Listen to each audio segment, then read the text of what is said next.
Over 400 police officers patrolled an area of just 1 square mile. Yet, the man who wrote this letter slaughtered 5 women and vanished into the London fog, leaving behind nothing but a name that would haunt history: Jack the Ripper. This wasn't just a failure to catch a serial killer. It was the absolute collapse of Victorian law enforcement. A catastrophic defeat that forced the world's most famous police force to completely reinvent the science of criminal investigation. To understand how a killer could become a ghost, you have to look at his hunting ground. Whitechapel, in the fall of 1888. 80,000 people were crammed into just a few square miles. It was a maze of dark alleys, slaughterhouses, and absolute poverty. For the beat cops of Scotland Yard, keeping order here was nearly impossible.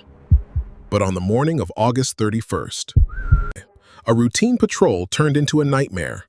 A woman's body was found on Buck's Row, the first of the canonical 5. When investigators arrived, they faced a massive problem. In 1888, the science of forensics simply did not exist. There was no fingerprint database, no blood typing, no DNA testing. Crime scenes weren't even cordoned off. In fact, to prevent public panic, local beat cops sometimes washed the blood away with water before detectives could even analyze it. But the autopsy reports revealed something terrifying.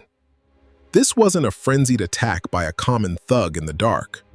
Calculations demonstrated expert anatomical knowledge. The killer extracted organs with surgical precision in near total darkness. Panic gripped the city. The Metropolitan Police were hunting a phantom, a man who possessed the skills of a doctor.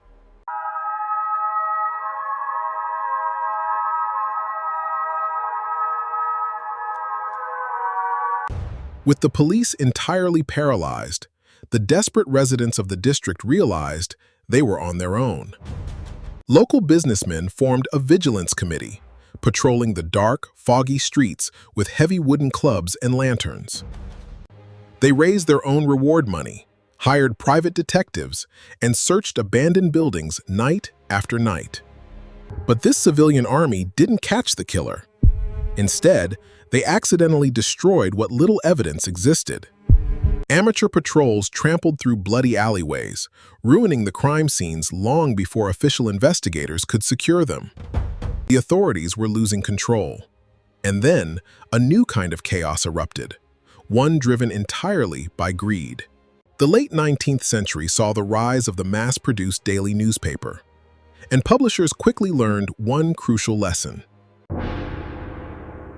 Nothing sells papers faster than absolute, uncontrollable terror. Reporters began fabricating sensational details, turning a horrific local tragedy into a highly profitable international spectacle. They needed a captivating villain to keep their massive American and European audiences buying daily editions. Suddenly, the police were flooded with mail. Over 300 letters poured in from people confessing to the crimes. Almost all of them were cruel hoaxes written by bored citizens seeking attention, or worse, by journalists themselves. Historical evidence strongly suggests that some of the most famous threatening letters were actually forged by reporters. They deliberately manufactured the myth to boost their circulation numbers, completely blinding the actual investigation.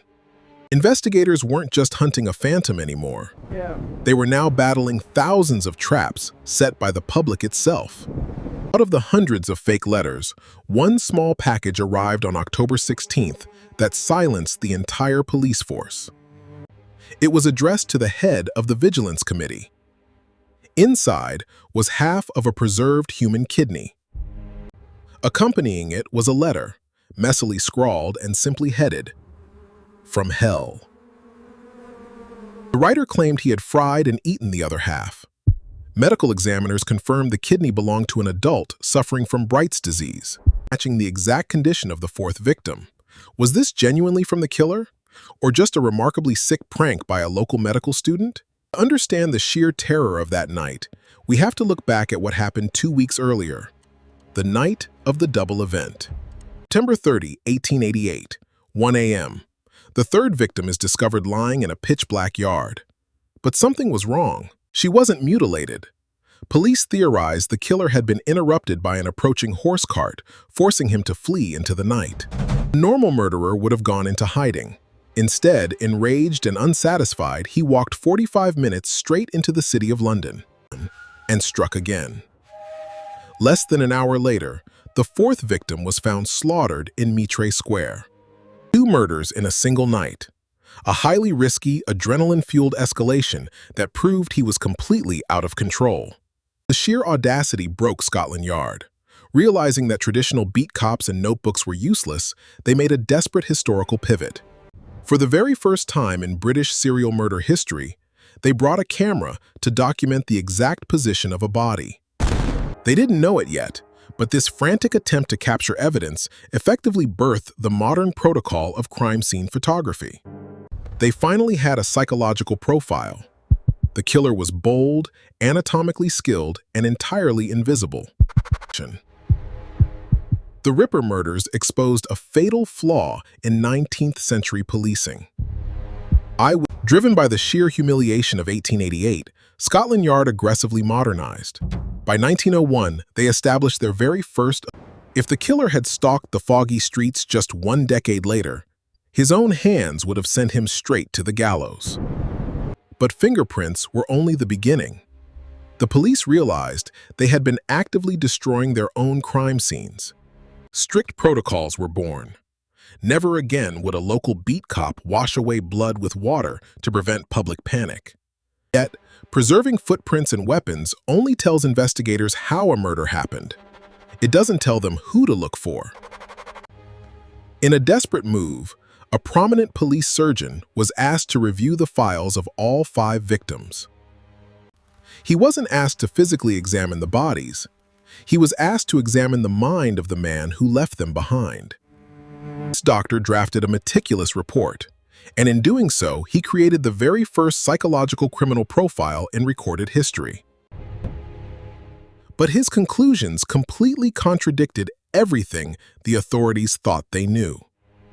Previous autopsies claimed the killer possessed expert surgical skills. The new profile vehemently disagreed. He argued the mutilations showed absolutely no medical finesse. This was not an aristocrat or a wealthy doctor. The profile described a solitary, eccentric man with no regular occupation, driven by periodic attacks of homicidal mania. A man who looked completely harmless. A man wearing a heavy, dark coat, not for warmth, but to conceal the massive amounts of blood. The authorities finally realized the terrifying truth. They weren't hunting a monster from a nightmare. They were hunting an ordinary man walking right beside them. On November 9, 1888, the killer moved indoors for his 5th and final canonical victim. Sheltered from the police patrols, he spent hours inside a private room, escalating his brutality to an unimaginable extreme.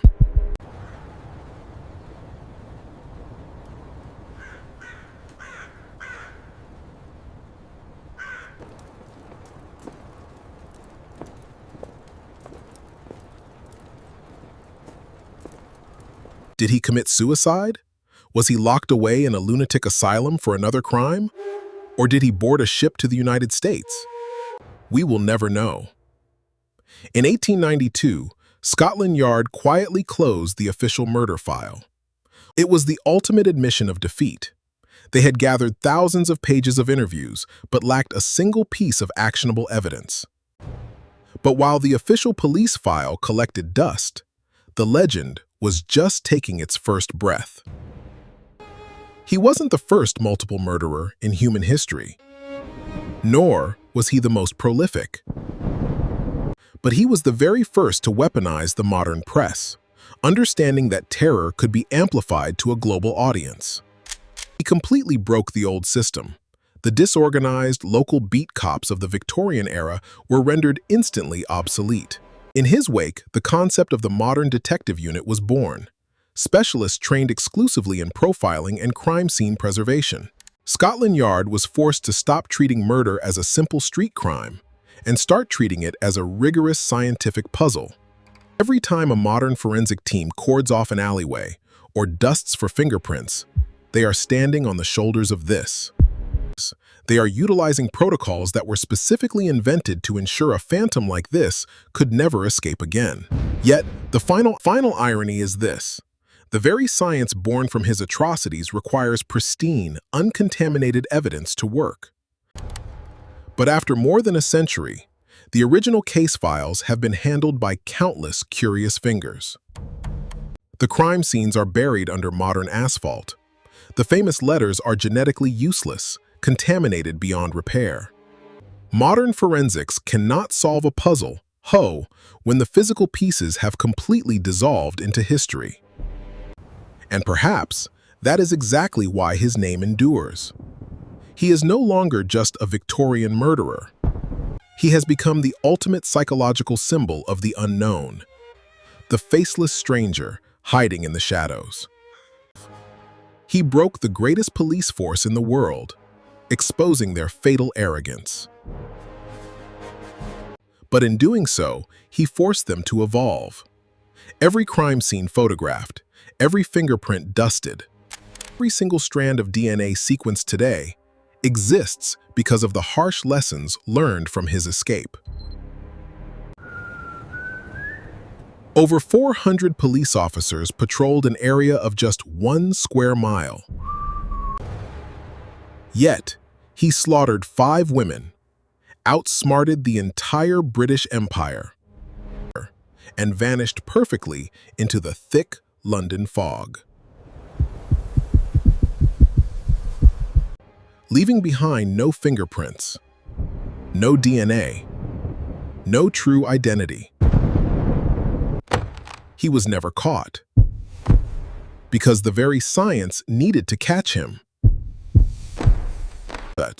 had to be born from his escape.